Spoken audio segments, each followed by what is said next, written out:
Welcome as we continue our study of Colossians chapter 1 verse 27, to whom God willed to make known what are the riches of the glory of this mystery among the nations, who is in you, the hope of glory. So the first thing is, who is you here? And that's addressed in a previous verse, and that's his saints. So remember, that's any believer, right? Um, so this is a continuation from 25 and 26, and this is one of the mysteries that it was. So Paul saying it was is God's will that Paul would make this mystery known. And so, what is known? So known is norizo, and it comes from the word gnosko, which is just knowledge. And so norizo means to make known or to give or gain knowledge in some way. So ethnos is the word for Gentiles or nations, and it's where we get the word ethnicity. It's really just a sort of a common people in some way. It could be a nation, it could be a race, just a group that lives together. It's a very generic word. The New Testament is referring to everyone. Um, you could make an argument it includes Israel because it says all ethnos, right? A lot of times. But really, what we would generally say is it's everyone outside of Israel. Now, we know based on other scripture that God brings us all together. He brings all ethnicities together.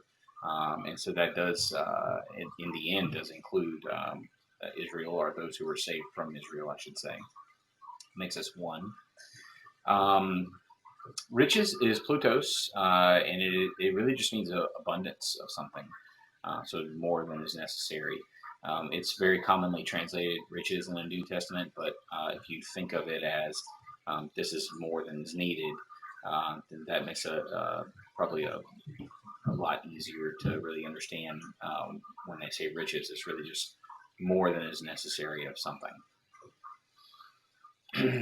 So, hope uh, is the word Elpis we've talked about before, remembering that it is a expectation of achieving something, expectation of obtaining something.